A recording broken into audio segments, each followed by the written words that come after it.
What's up, TFC fam? We are here to talk about Davis and the Let's Talk About Sex brunch. So as you can see, we're giving brunch vibes. We got our pajamas on. Yes, we got champagne. Yes, we it's do. giving brunch, okay? I guess we should introduce ourselves. I am Pastor T. I'm Tierney. I'm the executive pastor here at TFC. I do production things. I facilitate the Let's Talk About Sex connection group. They call me all the things with Holy Smoke. So I just be out and about and doing the things. All the things. Yes. And I am Pamela. I am the resident therapist here at the Faith Community. We take care of all of your emotional needs while we're unpacking and deconstructing and decolonizing. And when I tell you, I can't wait to put that into our Let's Talk About Sex and Therapy and Theology brunch, it's gonna be so good. Yes. Can't wait to see y'all. Let's cheers before we tell the people what we're gonna do. Cheers! Okay. So for the Let's Talk About Sex and Therapy and Theology brunch, we are going to have the best of both worlds. We're going to talk about sex, and we're going to talk about therapy. And so food-wise, it'll be buffet style. It's going to be brunch food, so you won't have to worry about that. And then from the Let's Talk About Sex perspective, we're going to be talking about sex toys. We're going to be talking about how we can destigmatize them, how they fit in our disruptive sexual ethic, and all of those fun things. And we're going to tie that into the theology part. Yes. So when we talk about all of this intimacy and all of this sexual content, we're also going to be exploring some of the feelings that come with that sexual exploration. Some of those tense, some of that anxiety, some of that paranoia and fear and worry that comes with that type of intimacy. We're going to get into all of that while we're eating and drinking. Yes, we're going to have a good time. It'll be libations, it'll be food. And so if you want to register, if you register for this and the Holy Smokes Day Party, you get a bundle deal, and that is $100.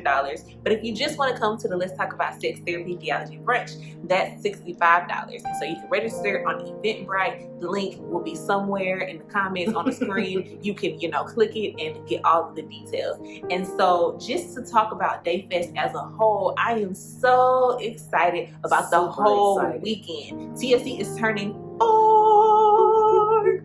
Like, OMG, can't believe it. We're going to be 4 whole years old. We're going to be old. We almost in elementary school. almost.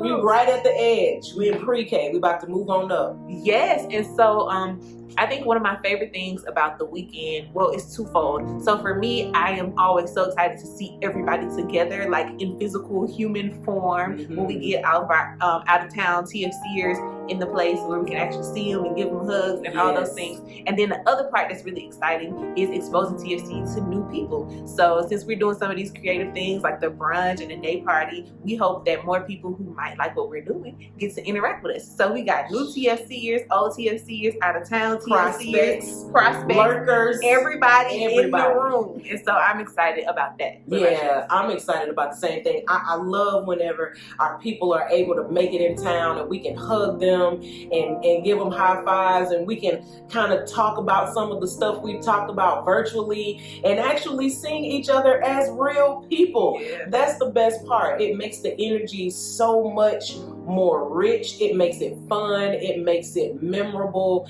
And I just hope that everybody that wants to come to Dayfest can get here for that weekend in August, because we are going to have a ball. Oh, and the brunch.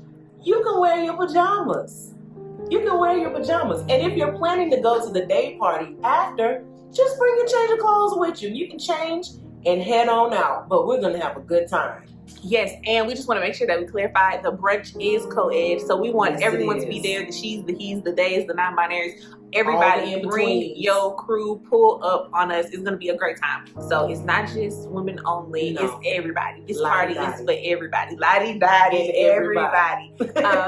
So we are super excited about the brunch. We hope that you will join us there. So like we said, the registration link will be somewhere here in the chat, in the comments, all of the things. And we want to see you the last weekend in August in Atlanta. Don't wait. Just go ahead and register now. Go ahead and do it so you won't forget. For whatever you're coming to. Every event, we need you to register. We need to know how many people are going to be there. So Because we're going to treat you right. Yes, we want you to be well fed. We want you to be well taken care of. We want to prepare for you. So we need to know who's going to be here. So yeah. All right. We'll see y'all. Talk to y'all soon. Bye. Hi, my name is Lauren Supplice, and I want to welcome you to the Faith Community. Here, you'll experience true fellowship. We'll worship, have fun, and connect with God. And the best part about it is that it won't take 3 to 4 hours out of your day. You won't regret your time with us. Listen, it goes down in the chat, so feel free to share what's on your heart. And if you're just not up to it, that's okay. We won't judge you. You are meant to be here, and I'm happy that you are. At TFC, I feel affirmed, welcome, and loved, and my hope is that you will too. Thank you for coming, and God bless. Okay.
last time. Welcome into this place. Welcome into this chosen vessel. You desire to abide in the praises of your people. So we lift our hands as we lift our hearts, as we offer up this praise unto your name.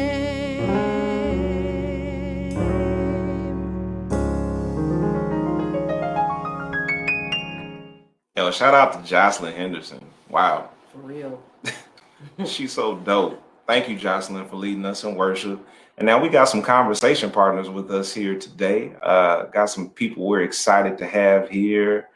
As you already saw, Pamela's right here with us as usual. As usual. And then we got Ariana and William Glenn Bean and Mel who are joining us. So we're really, really excited about that.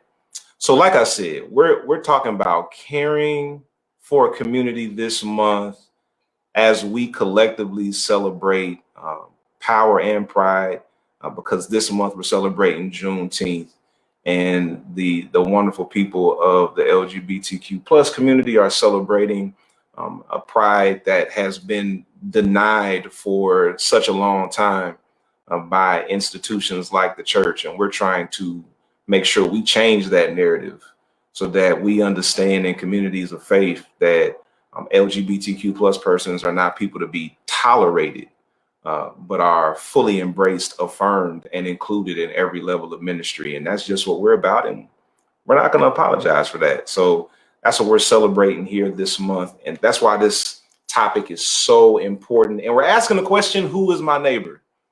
Who is my neighbor? If you've read Breaking All the Rules, there's a whole chapter called Who is My Neighbor? We're going, and then for those who were in day one, like last week or the week before, we talked about who is my neighbor. What is day one? Day one is our new member experience. For those who don't know, when you join TFC, we have a whole new member experience for you to go through and get acquainted. So you've heard this story addressed before, but we're going to put a little spin on it today. So kind of hang with us here. But I want to start here. I want to start with the question. And I want everybody to answer those in the virtual community and those here on screen with me, because we're in this place right now where cancel culture has become a buzzword. Cancel this, cancel that, cancel this, and cancel that. And it has taken on a number of meanings. So I'm going to be very particular about how I use this. And this is a spinoff of what we've been doing at Holy Smokes. For Holy Smokes, we're doing a series called Christian Cancel Culture.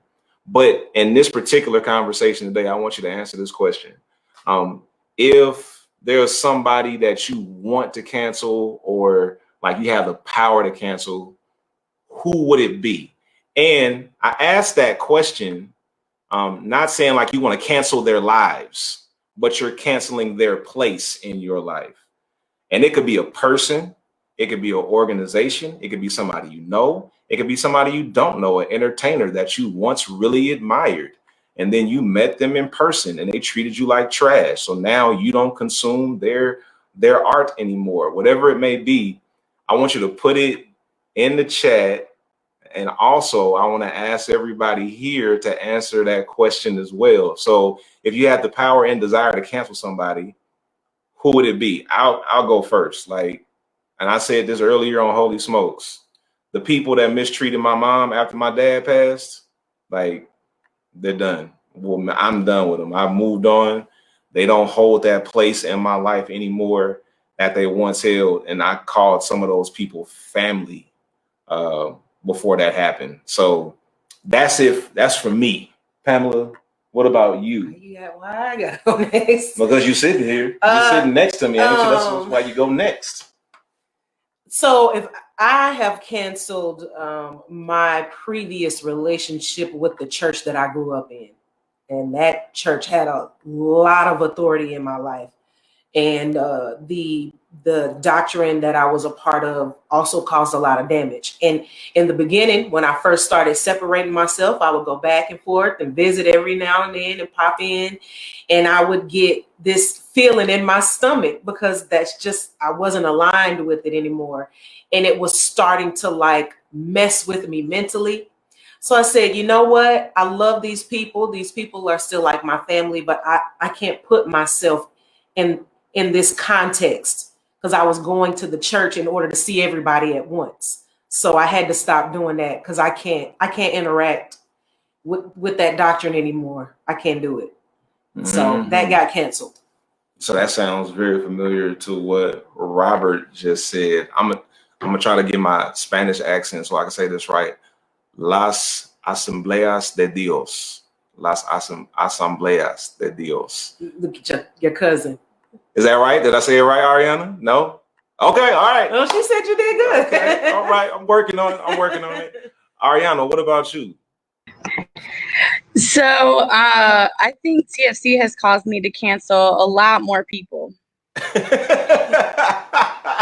a minute. Wait. Right off the rip. Hold Right on. off the rip. Let me explain. Okay, I feel like Myron, when y'all drop him with the dollar jar too early and he ain't had a chance to, fully explain himself. So because TFC,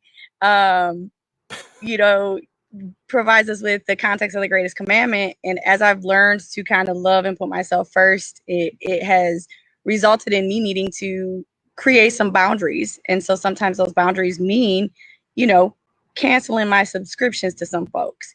And I like the definition that you use, because just like when we cancel a subscription, like if I'm not feeling YouTube TV no more, I don't got to go public about it and destroy YouTube TV, right? Like I can respect other people's lived experiences to still enjoy YouTube TV, right? Like, so that's how I feel about people in my life and places in my life that I've had to cancel, but out of a place of love, not like, not that TFC is a cancel culture type of place. We love all the peoples. You had to clean that up quick, didn't you?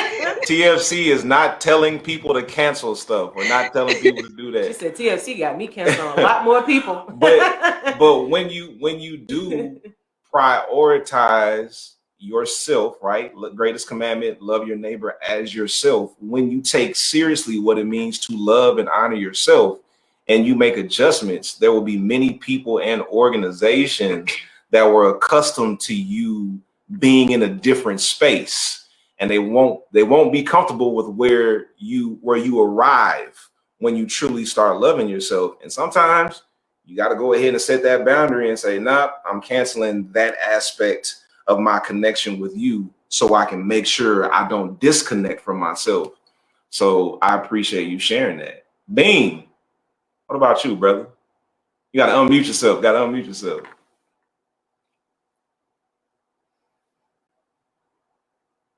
There we go. Okay.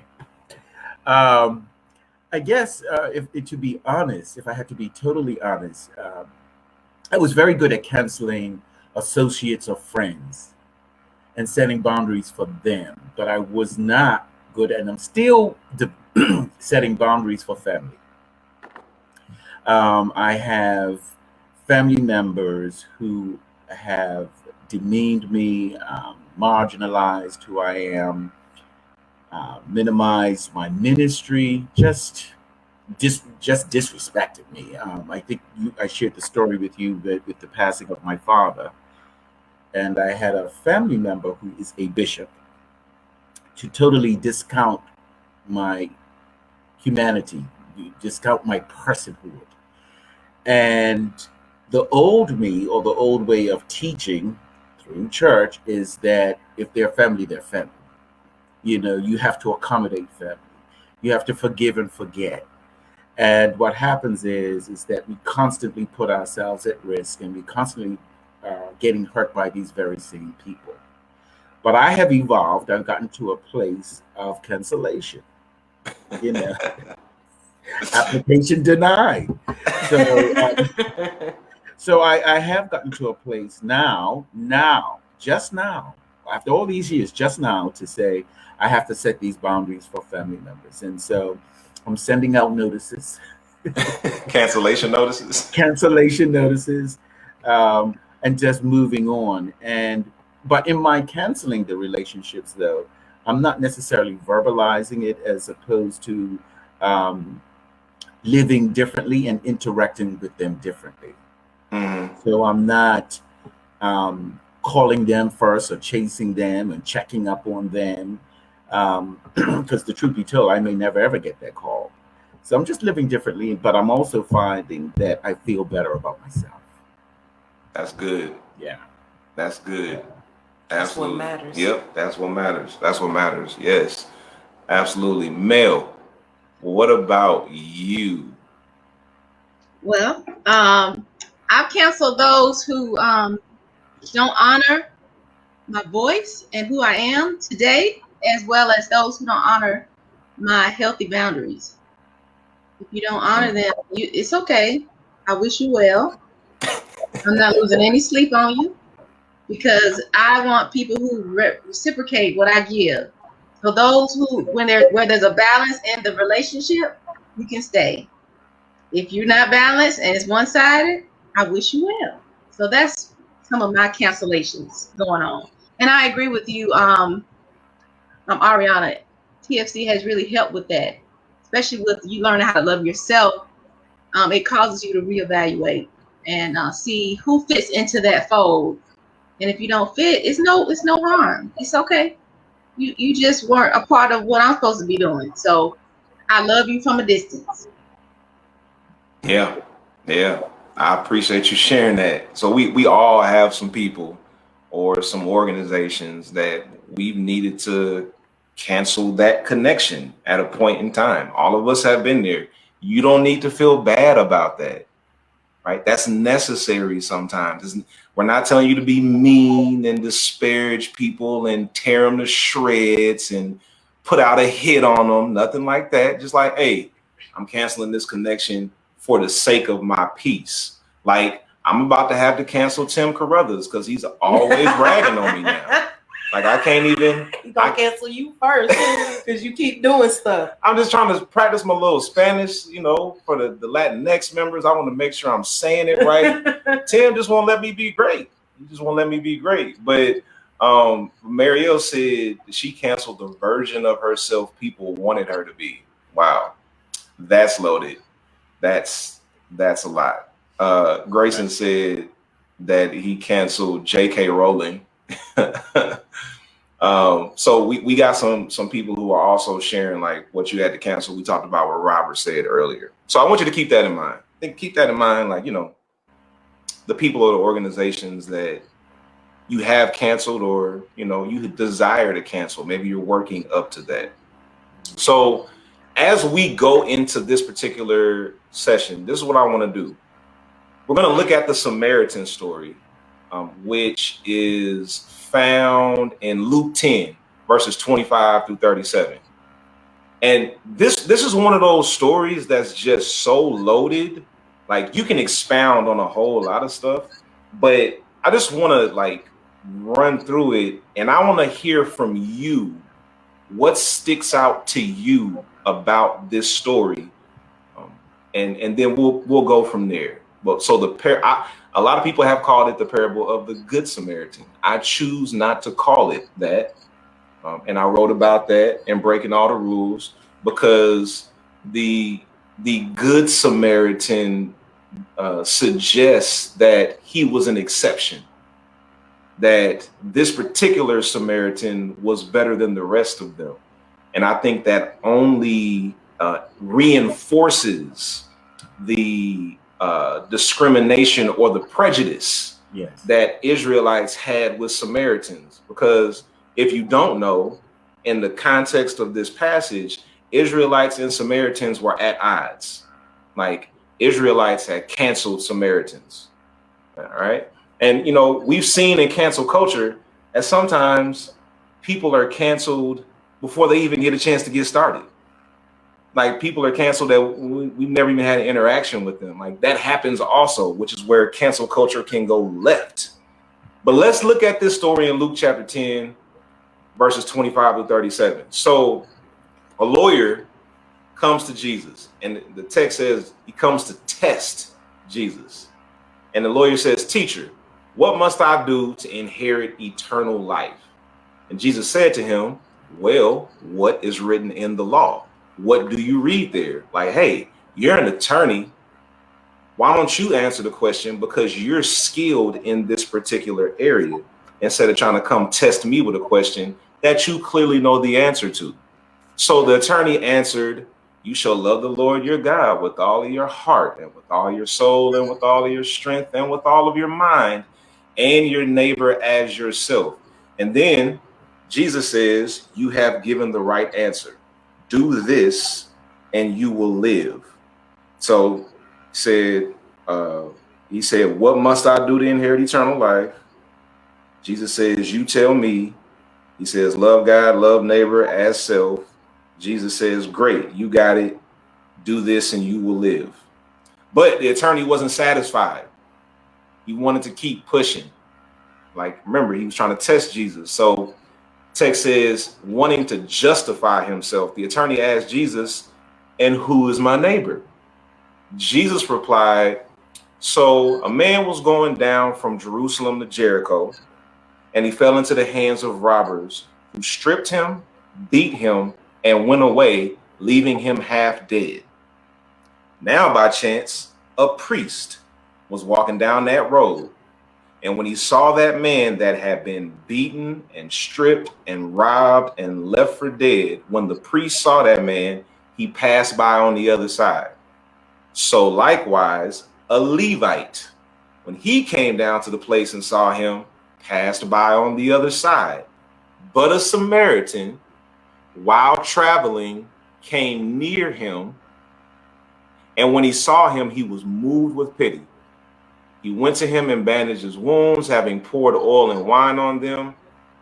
Then he put him on his own animal, brought him to an inn, and took care of him. The next day, the Samaritan took out his own money and gave it to the innkeeper and said, take care of this man, and when I come back, I will repay you whatever more you spend.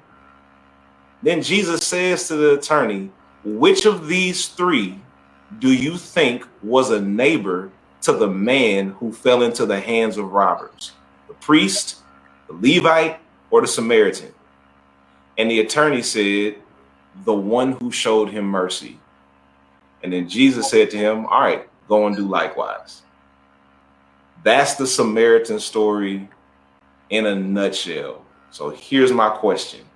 What sticks out to you in this story? I want you to put it in the chat. What sticks out to you in this story? Tim said in the chat, one of the scariest phrases in our canon, wanting to justify himself. Lord have mercy. Inside and outside. Woo. Yeah, because that happens daily. So Ariana, what sticks out to you in the story? For me, when I hear this story, and I've shared this before too, it's how the man who had been, beaten and robbed, how he must have felt just having to deal with all of, with that and just alone. And then he's just like left there and nobody's, stopping. And then I even imagine after somebody helps him, was he even conscious enough to realize that? And who was there with him when he woke up in that inn?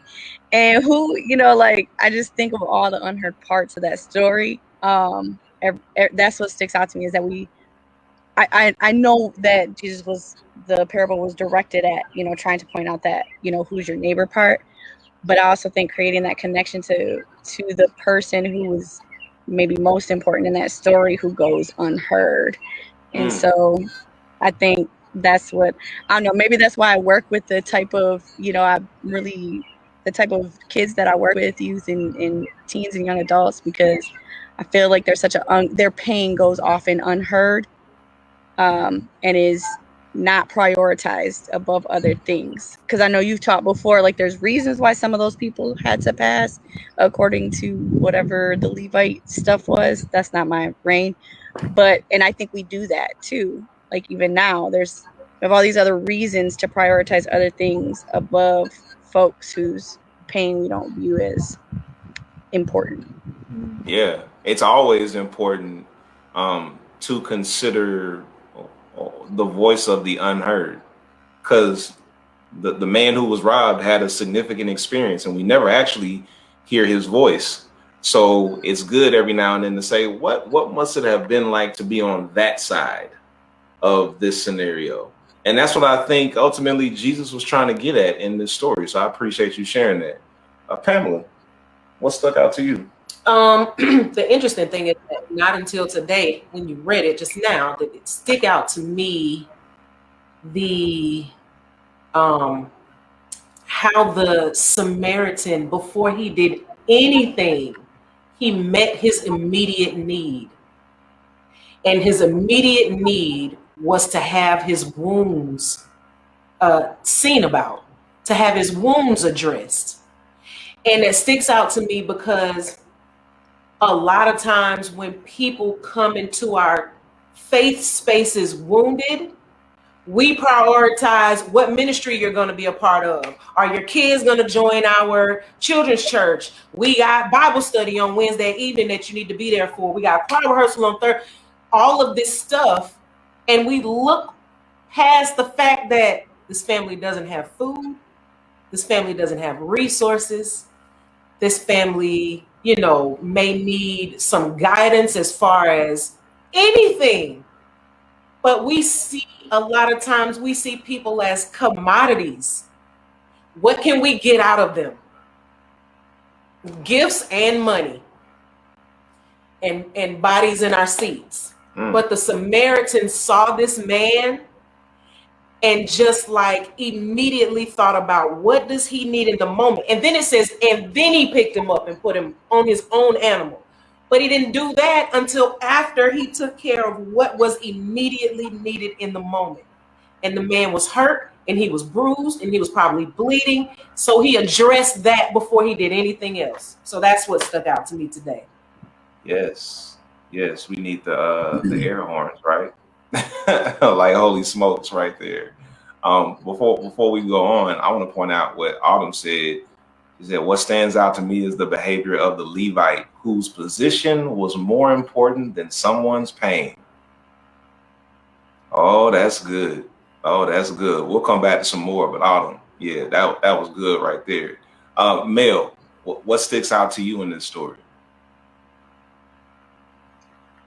Along those lines, I was thinking the same thing. I was thinking about the position of the people in the church. If we would take it modern times, the priests, the clergymen have a position. Next under them are the people who are designated the saints, the Levites, the people who are supposed to carry and usher and all that. And I thought about, I said, well, the people who you would think, and they tell you to come as you are and go into the church, not, come to the church if you need anything, totally ignored the person who needed the help as though they had to be a certain type of degree of need before they would be considered to be even taking time to talk to the people. So I was thinking, wow, the priests and the Levite are known to have positions of help. The Samaritan is just any, could be any of us, and it's interesting those that have a position didn't do anything. They didn't do anything at all. They just kept it moving. Well, I can't get dirty. I can't listen. That's not my problem. As though that person is not worthy of their attention. You sing about it, you talk about it, so why are you not about it? So that's what stuck out to me. Yeah. When do you put that faith into action that you sing about and you preach about? Like at what point does it become a lifestyle and not just something that you talk about? Hit it on their way to church to probably preach that very sermon and sing about that very thing. Yeah, absolutely. Bean, what about you? Yes, sir. Well, like Ariana, I was thinking about the person that was on the roadside and bleeding. That's where my attention goes to first. That's what social justice is about. But then social justice also says it couldn't possibly be about just one individual. It has to be about a community of people. And so that road from Jerusalem to Jericho had a name at that time. The name was called Way of Blood, which meant that whoever traveled that road was at risk. Many people were hurt. Many people bled. Many people died. And so then if the Levite and the priest and these individuals are traveling these roads and they know that these roads are dangerous, then if you're a leader in the community, what are you doing about it? So if they passed this one individual, that's not just one individual they passed many. And then once they got back to their community, what did they do? What did they discuss to say, we must change this way of blood? We must not allow our youth to die. We must not allow our people to be hurt, right? And then the person who's on the side of the road, we don't know what their ethnicity is. We just know that they are hurt. It could have been a Jew, could have been a Samaritan. We don't know. But the bottom line is in the way in the trail of blood, what must we do to help our community? And I think it's really prevalent that Martin Luther King, the day before he was assassinated, mentioned this parable in the sermon was, I've been to the mountaintop. That was on April 3rd, 1968. Mm-hmm. And so he mentioned it, and then he specifically mentioned, I know, because he was talking to his wife while they were going through this path. And he says, no wonder Jesus mentioned this. This is really dangerous for people. And so, and then he himself, who traveled that way of blood, died in a very similar way. And so I think if we had to take a broader perspective or a broader picture of that, it's not just helping one individual. How do we turn around and help our community? That's what I think of it. Oh, that's so good. Like the idea that we never consider that maybe this story wasn't an isolated incident. That maybe the priests and the Levites walked past people bloodied and bruised every day, or consistently did that, and just they had become so numb to it. That's something. Ooh, there's so many different directions you could go with that, Bean. That's a sermon unto itself. Thank you so much. Yeah, thank you for bringing that up. Timothy Carruthers said they skipped over ministry on their way to have church. My. So many different nuances you can pull out of this story that Jesus is using to depict who is my neighbor. And this is the basis of Greatest Commandment Theology. And as we're talking about caring for a community today, is identifying who our neighbor is. We're going to talk a little bit more about that. But here's what we're going to do after we come back from this break, where we have some more worship and some announcements. Because many people get confused when we start talking Greatest Commandment and think that it's challenging you to be friends with everybody. Like, you know, oh, I got to be friends with everybody. That's how people, like, you want me to be friends with everybody? Like, no, that's not what I'm saying. Right, I gotta like everybody. What? Like, this person, you want me to like them? Like, no, that's not what we're saying. We're gonna clarify that when we come back from this little pause for the calls. Hi everyone, I'm Aquilina, and I have a few announcements here for the Faith Community. Tomorrow is the final session of Day 1. Day 1 is where new members, as well as those who want to know more about TFC, gather virtually to share and discuss ideas. Join us at 11 a.m. Eastern Time. On Tuesday, Holy Smokes will be hosting their monthly meetup. June is Power and Pride Month at the Faith Community. We celebrate and observe both Juneteenth and Pride Month. We will discuss, among other things, what the term ally is coming to mean in today's world of justice and advocacy. Join us as we seek to be supportive of one another. Next Saturday is Bible and Beyond. We're continuing our conversations about power and pride. The Faith Community is excited as Robert will be leading us for this segment.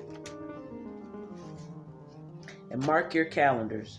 We're excited to announce Dayfest, which will be held August the 26th through the 28th.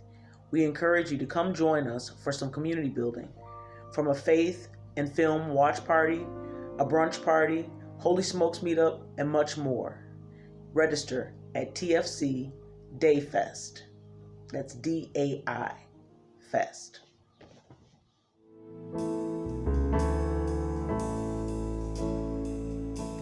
It's like a storm that cuts a path. It breaks your will. It feels like that. You think you're lost, but you're not lost on your own. You're not alone. I will stand by you. I will help you through and you can't cope. I will try yours. I will fight your fight. I will hold you tight, and I won't let go.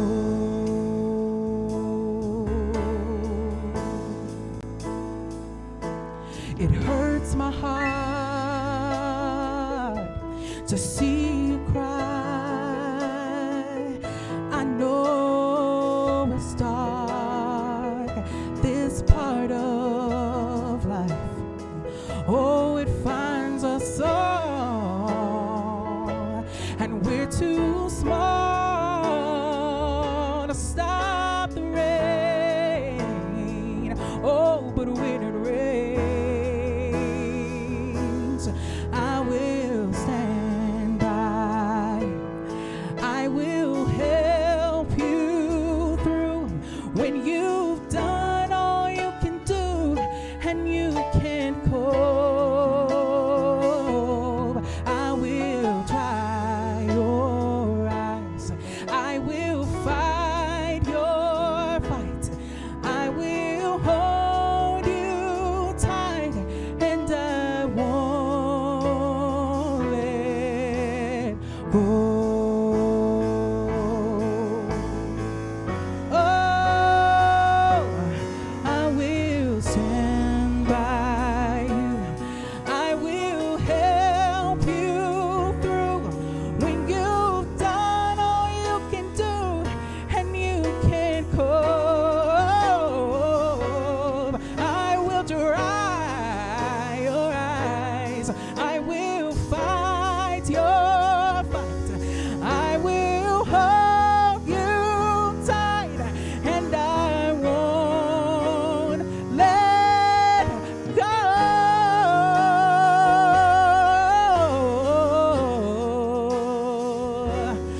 I will never, I won't let go. I'll stand by you. I'll stand by you, and I won't let you go. I'll stand by you. I'll stand by you, and I won't let you go.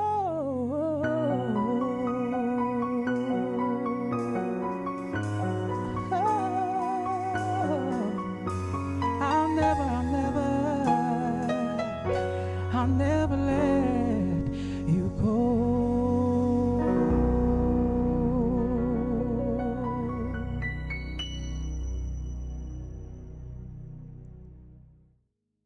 All right, y'all, here is the time in our service where all of us can participate.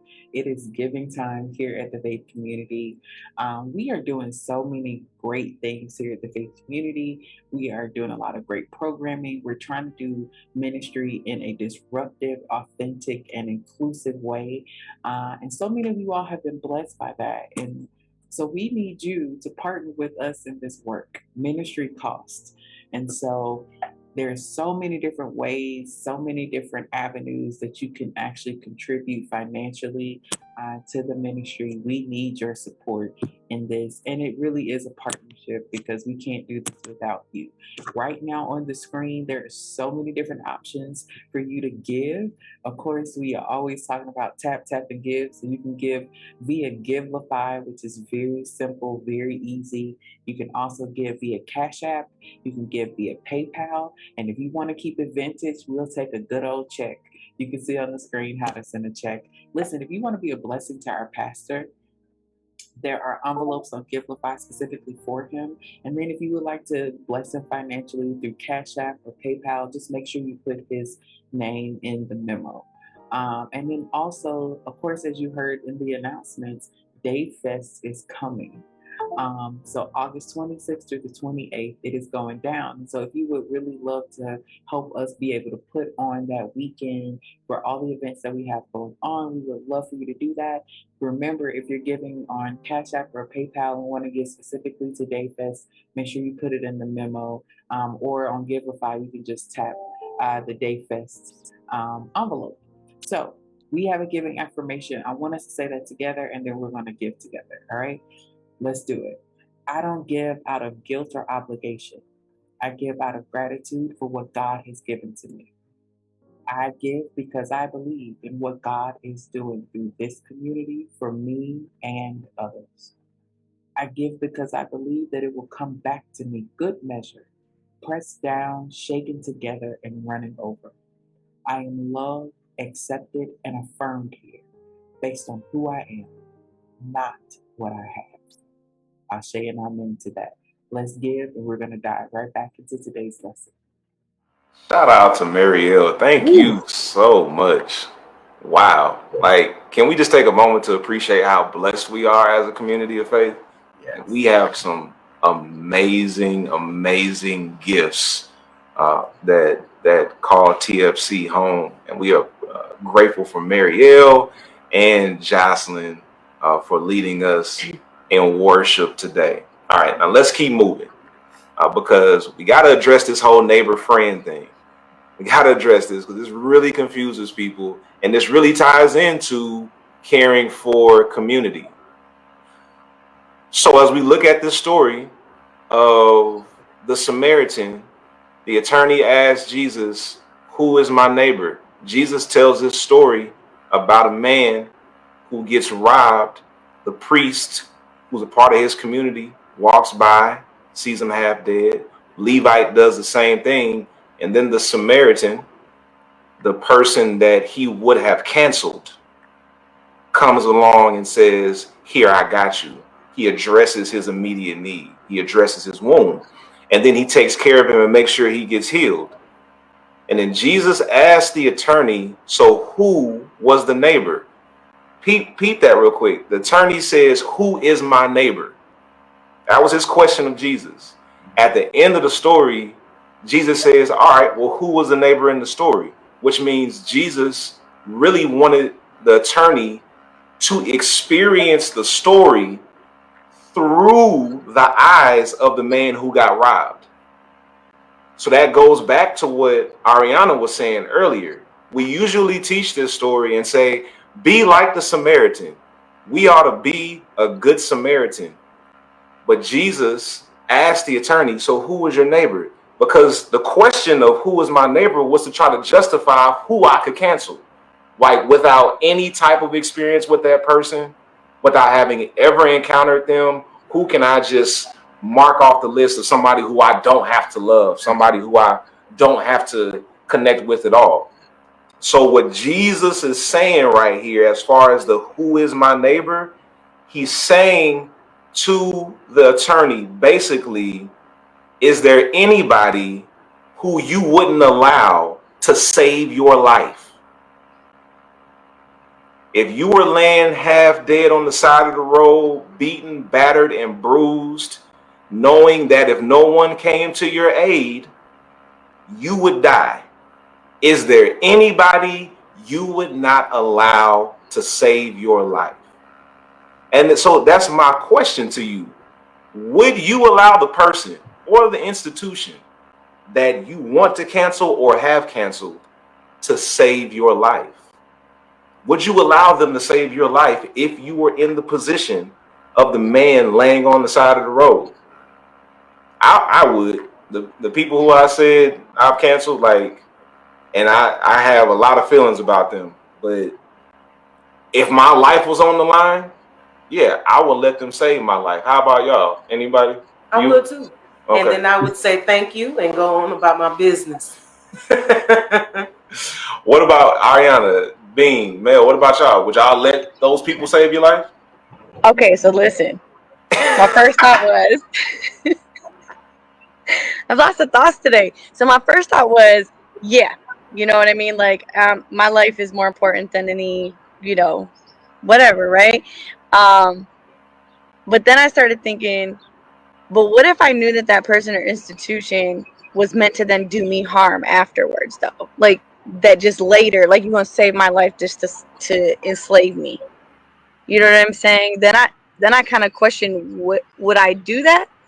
And then I thought, well, still, yeah, but only because at this point in my life, I trust my judgment and my strength enough to know that I wouldn't allow myself to, you know what I mean, that I would remove myself from the threat of harm if even the person who saved me was meant to do me harm, kind of thing. Mm-hmm. So yes and yes, but like I also try to think about too, there's a lot of nuance there for me, because I don't know that I was a good discerner of who my neighbor was in previous phases of my life. Mm-hmm. Mm-hmm. I appreciate that. Yeah, there's a lot of nuance, and I know people really, really struggle with this question. This one is so hard. This one is so, but I'm gonna let Bean go. I'm gonna let Bean go. Bean, what about you? No, I think it's an easy question for me. Just because I canceled you doesn't mean that you can't save my life. Come on. It's two different things. I think, I can set boundaries for relationships. And we talked about, setting boundaries and canceling family. It doesn't mean that I would want them harmed or want them to be dead. And certainly if any one of them called me and if I was in a position where their life was teetering on the line, I'm not so cold and callous and hateful that I would see that they would die. And likewise, hopefully and prayerfully, that if they saw me dying, they would rescue and save me. But for me, the question doesn't become if I would want them to save me. The question now becomes, can they rise up above their own prejudice and bigotry and hate to save me? Mm. And the other part of that is, regardless of who they are, even if they're steeped in their bigotry, I would still save them. So the question Mm-hmm. becomes, could I trust them enough or believe in them enough that they would try to save me?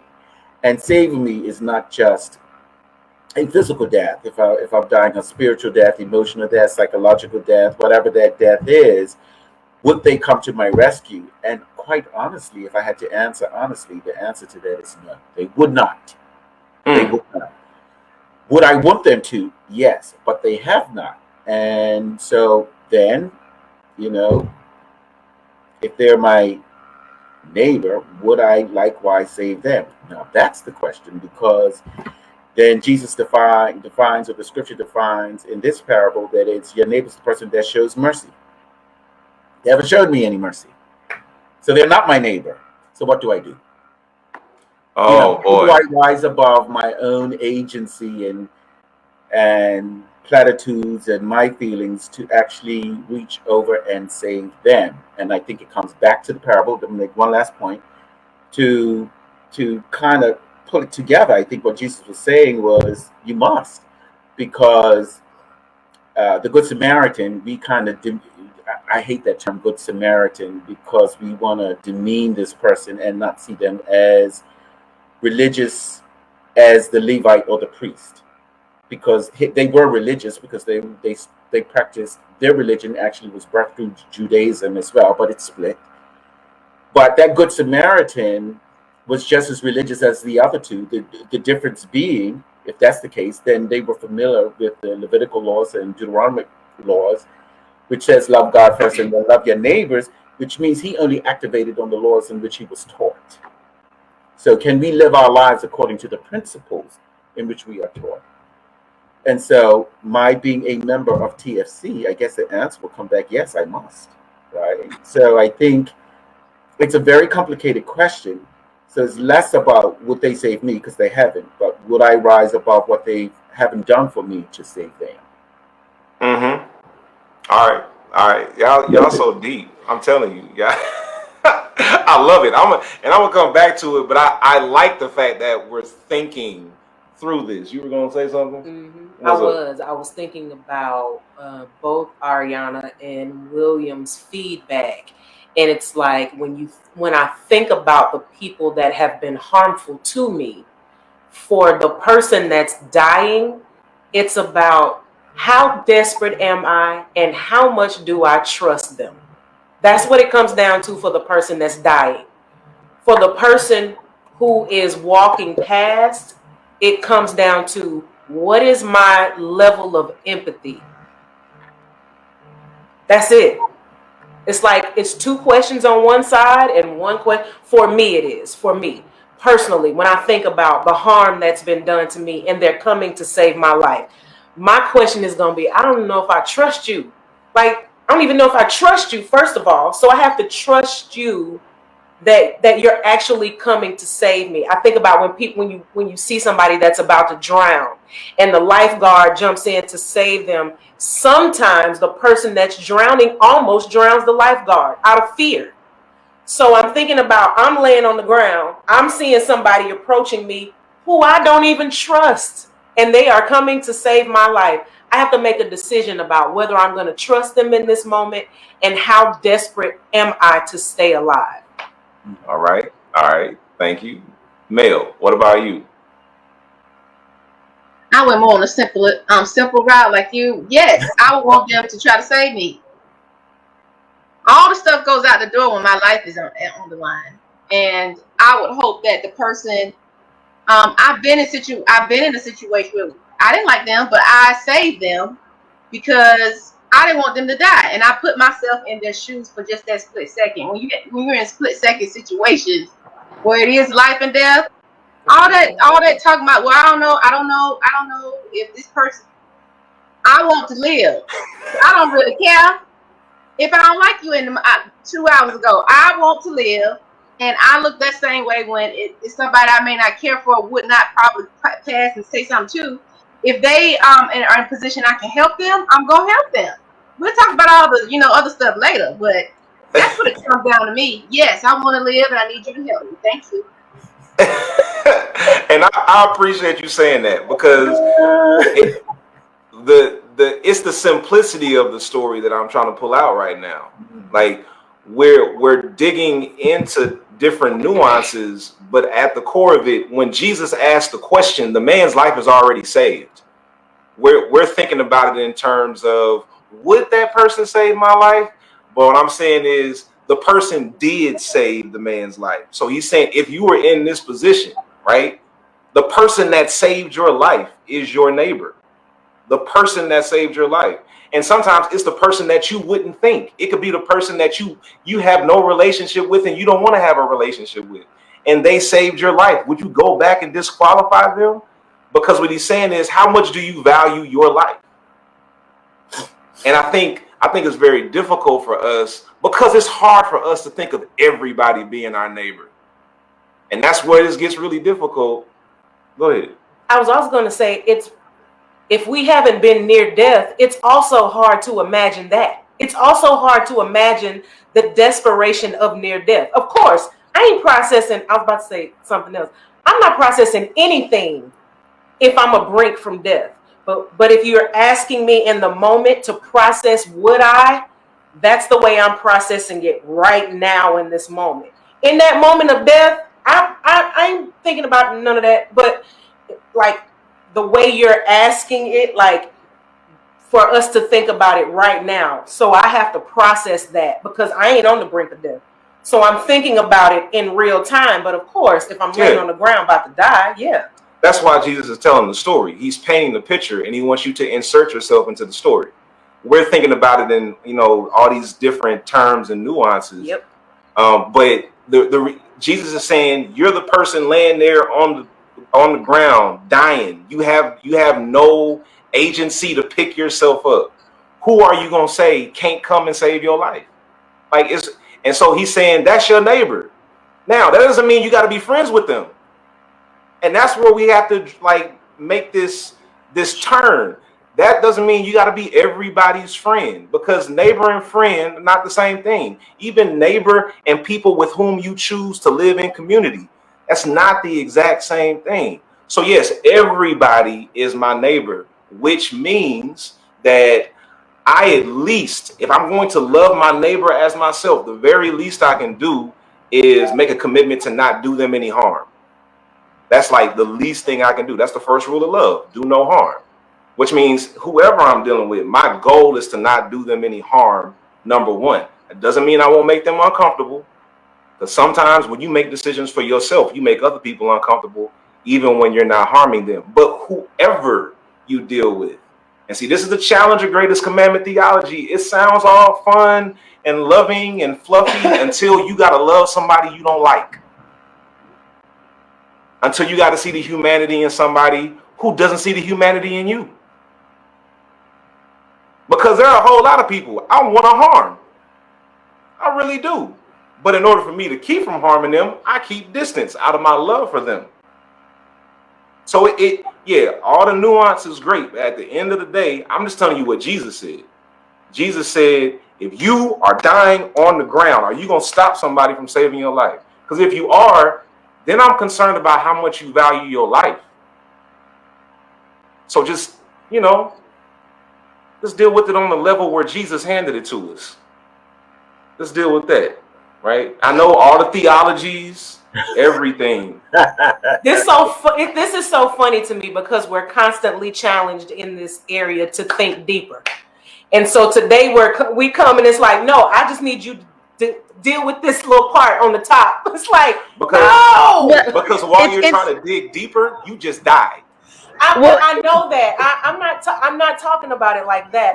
I'm talking about the fact that for me personally, thinking about the story as is cool. That's cool, but we're having a discussion. To me, the nuance of it is what makes it even more interesting. It's like Autumn and Tim said. Autumn said you can't save someone's life if you're actively a part of systems or behavior that harm them. And then Tim said, trusting someone to save my life who did not value my life. Our theologies would justify his demise. I get that. I get that. All right, Ariana, then Bean. I was having a thought as I was reading Autumn's comment and stuff too. I think we are thinking about it on the surface level. The initial question, because all of us in some form said yes, but then I think it goes to our expectations of what happens after. So just because somebody saves my life does not then the question becomes, what is my expectation of that person? What do I owe them? Right? And so the answer to my simple answer, right, is yes. Yep, go ahead and save my life. But then after that fact, right, there's that question. I think Robert even mentioned that too. What do I owe them afterwards? But then also, I have to change my expectation. So if somebody saves my life, it need not be my expectation that they then actively participate in sustaining my life or the quality of my life. I took a plate of food over to my neighbor the other day. He wasn't invited to the barbecue, but he got a plate. Does that mean now I'm responsible for feeding him every time I have a barbecue? No. But, I gave him a plate that one the first time. So I think the second piece, the nuance piece, is us addressing our expectations of our neighbors after that. And I think that's where we get sticky. Mm-hmm. Yeah. Bean, go ahead. No, I see the simplicity of it, and I agree with you. There's, I think with the parables, the wonderful thing about parables is that you can get a simple message from it.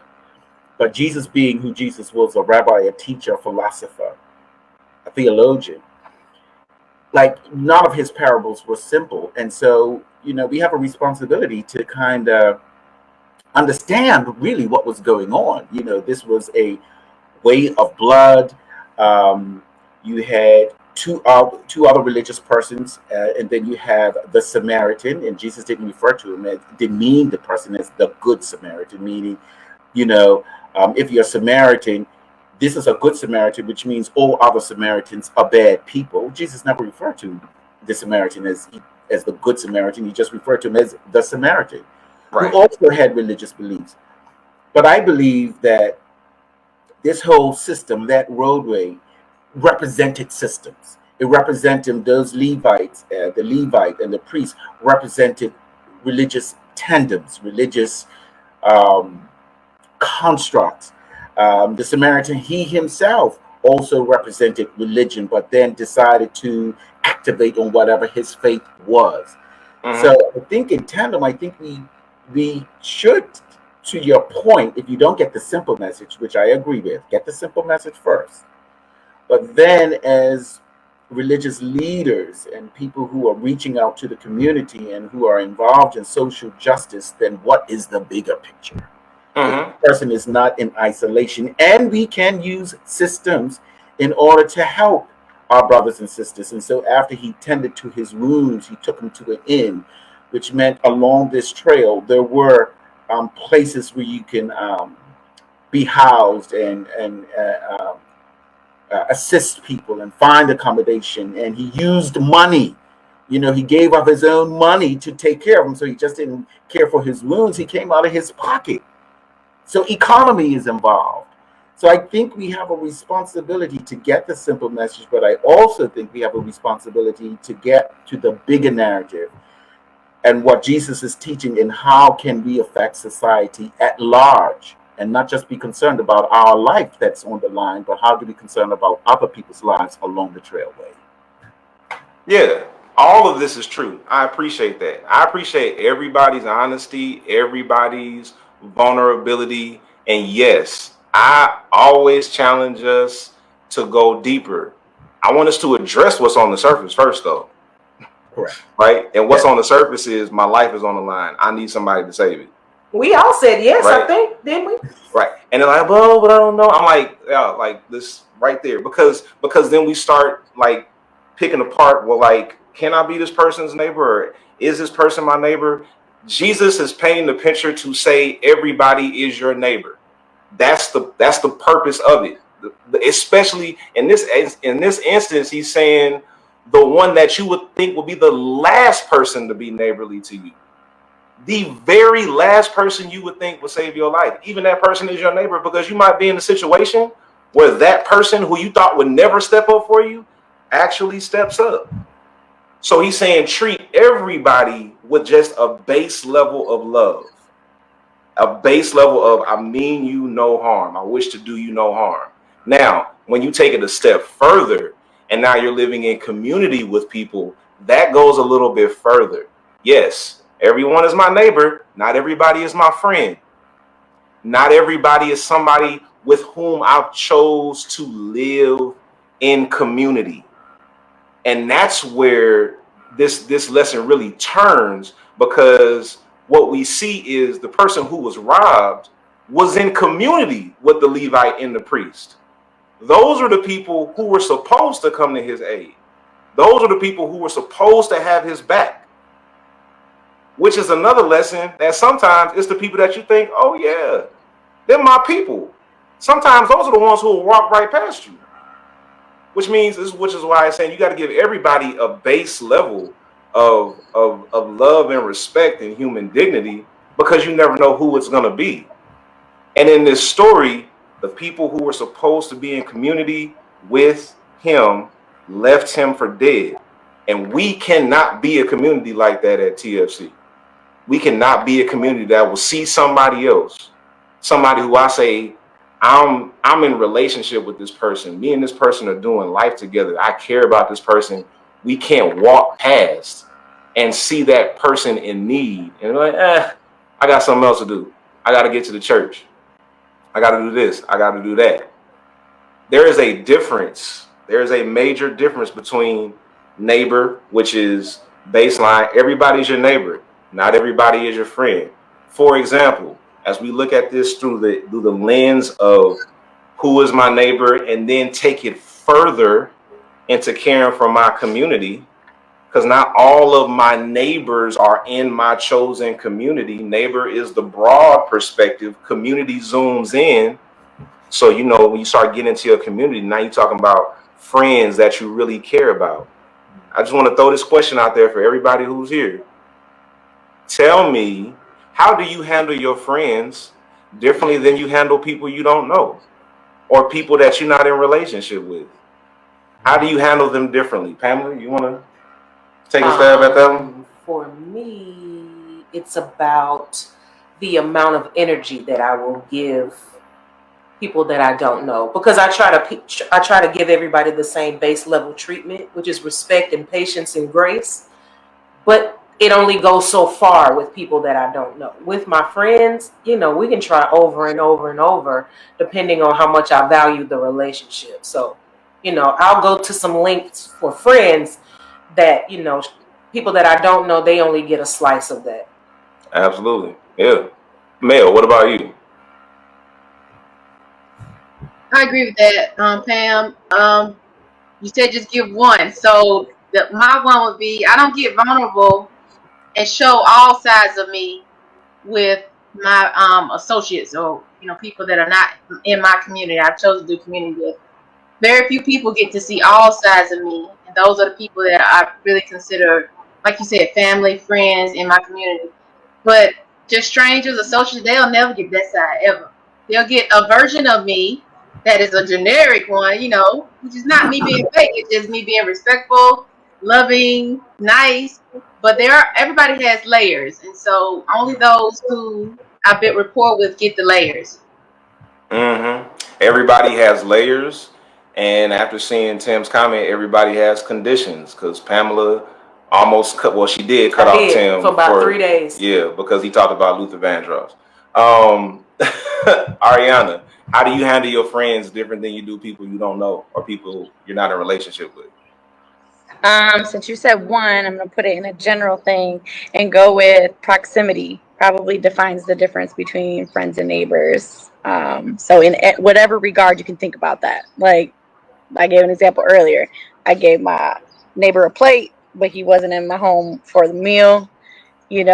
I might talk to somebody. It's the difference between talking to somebody from the yard and inviting somebody, in for a drink.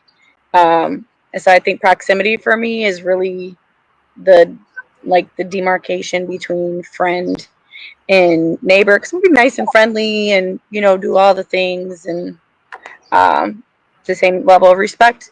But the proximity to me and my family is what's going to be different.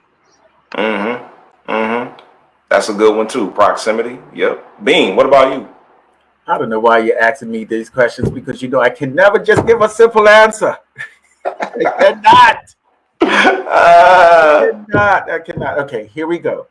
So, people who are my friends, of course, I could bring them into my living space, say my life experience, say. But it doesn't mean that because they're my friends that they're going to get more from me than a stranger. So if through the friendship, if I've loaned you money and I've come to learn that you don't pay it back, there may be a stranger that would have privilege to my finances greater than a friend would. Because I give to the community all the time. So I think there's one thing to be said about relationships and who you invite into your personal space, and then according to need. So based on need, I will try to treat people equitably or fairly. So clearly, if there is a friend that I can trust with finances, and if I loan them money and they pay it back, they would probably have greater access to what that looks like than, say, someone who's on the street corner begging or looking or asking for monies and I give them $5. But then there are some friends I'm not going to give $5 to, right? So, and they're still my friend. So it's all based on need, and I don't think it's a black or white situation. But the difference being, though, if you're a stranger and I don't know you, you don't have access to my lived experience, as it were, my life. Yeah, absolutely. Access is very important, right? When you're closer to somebody, they have more access to you, right? You don't have to give all of your human neighbors access to you like that. Right? When we talk about caring for a community, like when we get into this community, that means some of the people in the community have more access to us than people who aren't a part of our chosen community. And that's what we're getting at here. Proximity, access and proximity are like kind of go hand in hand to a certain extent, that you allow a certain proximity when you're in community with someone. And the list goes on and on and on. And so the story here is like, who is my neighbor, right? I'm going to give all of my neighbors a baseline level of human dignity across the board. Like baseline level. Now, I'm not going to let you disrespect me. I'm not going to let you trample over me. All right. None of that stuff. I'm not, because remember, at the core, the greatest commandment is to love yourself. So you still got to have boundaries. But if you're my human neighbor, I'm gonna give you a baseline level of human dignity. That's the challenge for each and every one of us. But then as we go deeper into community, now I'm gonna give you a little bit more access. Now I might go a little bit further for you than I would have gone for somebody else because of our relationship, because we said we're in this thing together and we're going to do this journey together. So caring for community, particularly as we talk about Pride Month and racial justice with Juneteenth, we have to be particularly mindful of those in the Q plus community in our church who like right now are being chastised for celebrating their humanity. I'm gonna give you an example. Don't nobody need to come for one of my members on my page. All right, if you see one of my Q plus members or something on my page, like, don't come for them, because those are my people. All right, and I care for my community, and I won't let you do that. I'm not going to be disrespectful, but I will shut you down, because we got to look out for each other. When we live in community with each other, it goes a little bit beyond just, oh, you're my neighbor, but it means I'm looking out for you. I'm actively looking out for your best interests. So when we say that we're in community, caring for community, it means we're looking out for each other. It means we're being allies to one another. It means we're encouraging and challenging one another. It means sometimes we're having difficult conversations with one another.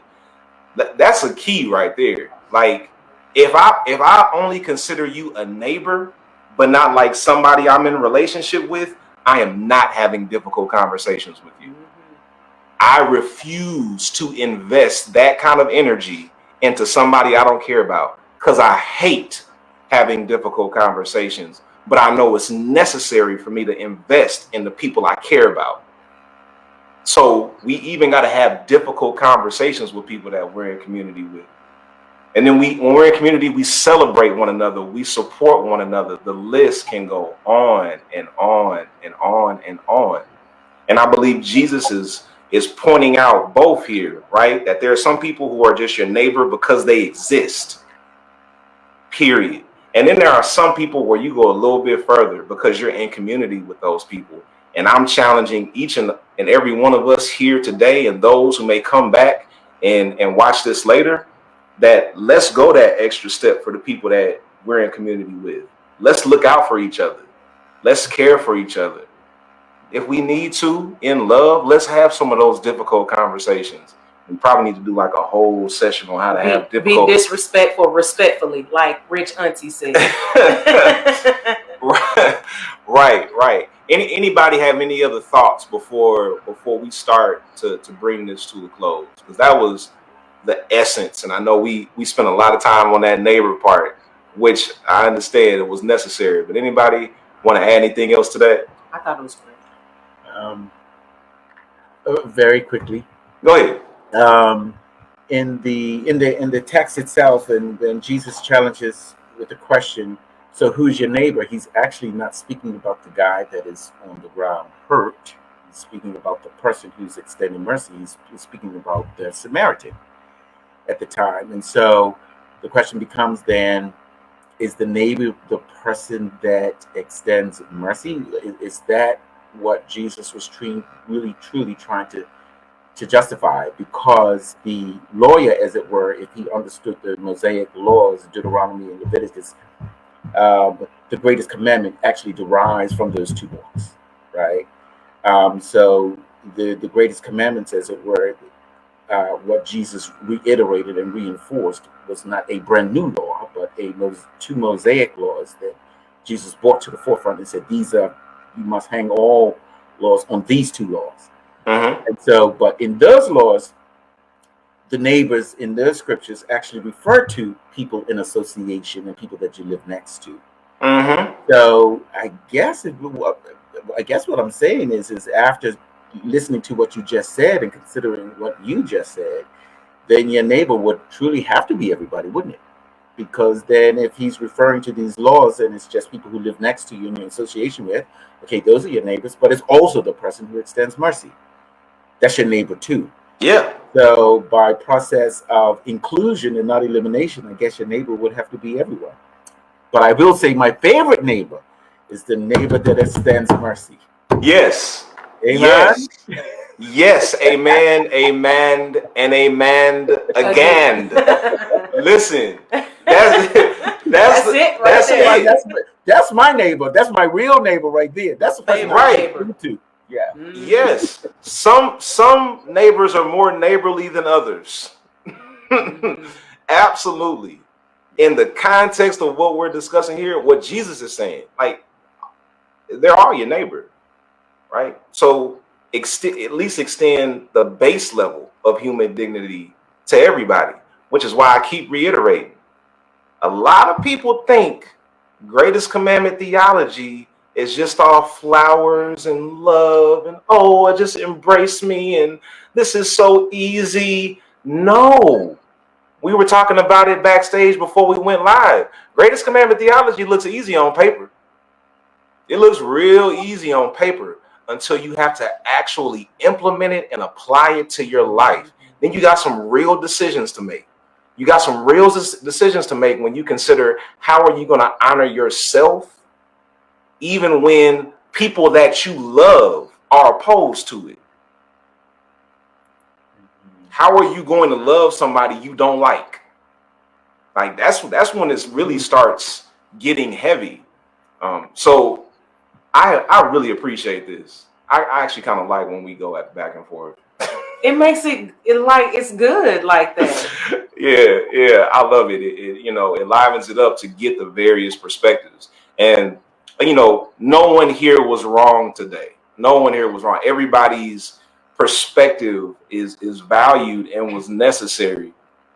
I was just trying to get us to see, like, at the surface level before we went too deep. That's all, because we can go deep here all day. Wow, what a great session, everyone. Thank you so much for coming and for tuning in and sharing your thoughts. I know it was an old recording, but sometimes you just have to go back to something that you did earlier in order to pull out more lessons from it, right? That's one reason why we continually reread passages of the scripture. We go back, we learn something new, we get something new out of it, and it's just as impactful as any other time that we read it, right? So thank you so much for participating today. It's time now for the invitation to love. And for me, the invitation to love represents so much more than us saying, hey, text this number, right? It's an opportunity to invite yourself into love and to remind yourself that I am worth receiving love and I'm also worth giving it, that my love is good to give out and it's good for people to receive. So I just need you to take a quick moment and just take a nice deep breath. And as you breathe in, think to yourself, I am worth receiving love. And on the exhale, but I'm also worth giving it. And I'm also worth giving it. Those thoughts are related. So inhale, I am worth receiving love. And exhale, I am also worth giving it. Fantastic. Thank you so much for participating with that. We also give you an opportunity to connect. So if you are new-ish to TFC or you've been hanging out on the periphery and just trying to get a feel for who we are and what we're about and want to learn more, we want to invite you to do that. So if you text the word disruptive to the number 888-901-1131, then you'll get connected with someone from our leadership team, probably Tony, to have a quick conversation about just basically we get to learn a little bit more about you, what your interests are, and make sure that we're helping to fill any spiritual need that you have. And there's also a way to get connected to our newsletter so you can be up to date on all things TFC. You're not going to miss anything that's going on, and you can participate in whatever suits your fancy. We're quite a nice little buffet here at TFC. There's a lot of stuff that we offer, so you can take what you want and leave what you don't.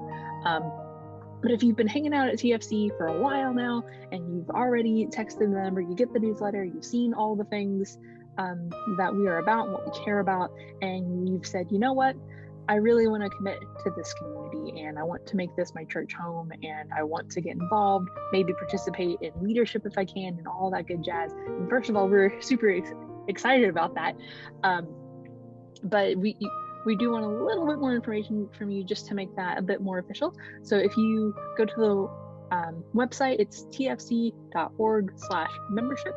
Then there's a quick 60-second form that just gets us a little bit more information about who you are and what your passions are, so we can figure out the best way to get you plugged into everything that's going on here at TFC.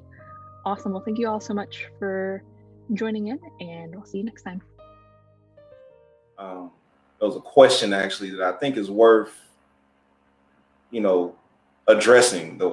What happens when the person you're having a hard time loving is yourself? And that's difficult. And that's where a lot of people find themselves, unfortunately, because we've been conditioned in doctrines that say it's wrong to love yourself. So you just think about how long you have been in a space where love for self is stigmatized. Like if you spent 30 years of your life, 40 years of your life, 50 years of your life, hearing people tell you that you really shouldn't love yourself, you're constantly going to be working on loving yourself, because the injury to your self-love occurred over the span of those decades. You don't repair a 3 decades old injury overnight. Usually the healing of an injury takes longer than it took to actually sustain the injury. Right, as evidenced by my knee. Well, I'm still on crutches. Lord, Steve Thurston said I faked this whole crutches thing to try to get the offering up at TFC. So I want y'all to prove Stephen right and give more. We got bills to pay. So it's really important that we work on loving ourselves day by day. Some days are going to be harder than others, but it's really important that you give yourself grace. What was it you said in therapy and theology as you're going through deconstructing? Yeah, you have to give yourself grace, because you're not responsible for the truth that was withheld from you. You're not responsible for that. And it's really hard to work on self-love coming from a place of having hard wiring that self-love is selfish and self-centered, and it's narcissistic, and it keeps you away from God. You have to be intentional when it comes to self-love, because that critical voice will always be there. You just have to work against it. Because self-love isn't a bad thing. The grace you give yourself is the grace you'll be able to give other people. Autumn said it, that when she hated herself, she hated and hated on her neighbor. You give out of what's on the inside of you. So if you're constantly judging yourself, you'll judge other people all the time. Listen, you're not going to get orange juice from a glass full of wine. You're going to get wine. That's it. Yeah. So that's how I answer that. Anybody want to add anything else to that? Because I know we're all in the process of really nurturing our self-love. You got to be willing to pour out the orange juice, pour out the wine that you want to be orange juice, and be able to, in order to be able to fill it back up with what you want. So you got to be able to pour it out. That means a lot of unlearning, a lot of forgiveness, a lot of everything. So self-love is listen, that's a booger. I'm telling you, that thing is hard. When you, like you said, you have decades of that thing. And so, Cam, you're so right. You have got to literally do it every day. The same way we get new graces, you got to give yourself new mercies every day. You know what? Today I didn't really love myself like I wanted to, but today is a new day. We're going to try this again. And you just got to keep going. You got to keep going and celebrate the small wins. Then I'm going to hush. No, that's good. That's good. I'm going to finish it by saying this was so good today. This was awesome. Thank you. Thank you for allowing me to express myself, as complicated as I can be. But I also want to just give a final word to whoever's on. If this is a message that resonates with you, just give through Givelify, give through CashApp, whatever you give, we'll be ever so grateful. So please give and support the ministry. Thank you. If I could say one more thing about the difficulty of self-love is you have to do a little bit at a time. Sometimes it can overwhelm you with what self-love means in totality. Sometimes it's just a little thing. You need to find the little thing that is irking you in your brain and work on that little thing, little bit at a time. Little bit at a time. It's hard. Just bite off a little bit at a time. It's a journey. It's a process. We won't arrive because we're constantly encountering new things and new challenges. So loving yourself is a journey and a process. So just give yourself the grace to take that journey every single day. Every single day. Hey, y'all. Thank you so much. Thank you, Ariana, Bean, Mel, Pamela, Autumn, Grayson, Robert, Marielle, everybody who's here. If I miss your name, please forgive me. Tim, V, everybody. Thank you for your contribution to this session today. And we'll be back next week for Bible and Beyond on Zoom. And Minister Callie is going to be leading us for that one. So join us on Zoom next Saturday. And y'all have a great rest of your day. We'll see y'all next time.